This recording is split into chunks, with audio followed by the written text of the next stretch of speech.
শশীলজ ময়মনসিংহ জেলা সদরে অবস্থিত একটি রাজবাড়ি। ঊনবিংশ শতকে মুক্তাগাছার জমিদার মহারাজ সূর্যকান্ত আচার্য চৌধুরী দৃষ্টিনন্দন প্রাসাদ নির্মাণ করেন। মহারাজ সূর্যকান্ত তার দত্তক ছেলে শশীকান্ত আচার্য চৌধুরীর নামানুসারে প্রাসাদটির নামকরণ করেন শশীলজ। স্থানীয়ভাবে ময়মনসিংহ রাজবাড়ি নামেও এটি পরিচিত।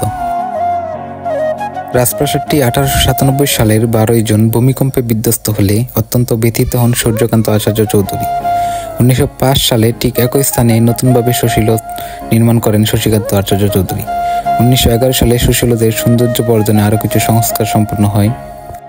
নবীন জমিদারের প্রচেষ্টায় শশীলজ হয়ে ওঠে অভিজাতপূর্ণ দৃষ্টিনন্দন এক রাজমহল। বর্তমান সময়ে রাজবাড়িটি দাঁড়িয়ে আছে ঠিক আগের মতোই।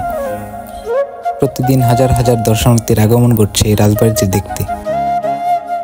রাজবাড়ির পিছনের এই দিকটার পুকুর পাড়টা অনেক সুন্দর, এখানে দাঁড়িয়ে অনেকে ছবি তুলছিল।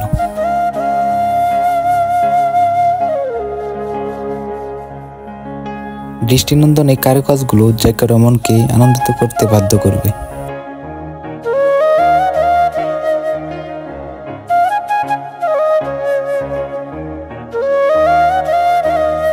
বর্তমানে শশীলজ এই রাজবাড়িটি প্রত্নতত্ত্ব অধিদপ্তরের অধীনে এবং জাদুঘর হিসেবে ব্যবহৃত হচ্ছে।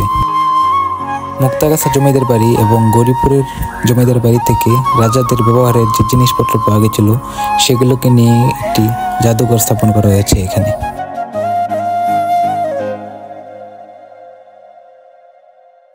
আমরা এখন শশীলজের মূল বিল্ডিংয়ে প্রবেশ করলাম, যেখানে এখন জাদুঘর হিসেবে ব্যবহার করা হচ্ছে।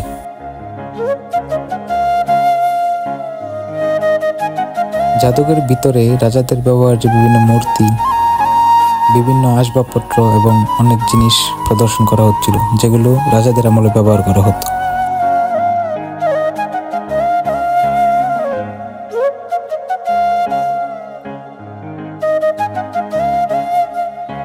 ময়মনসিংহ এবং ময়মনসিংহের বাইরের যারা ভিডিও দেখছেন তারা কমেন্ট করে জানাবেন কে কে জায়গা ভ্রমণ করে গেছেন। ধন্যবাদ সবাইকে।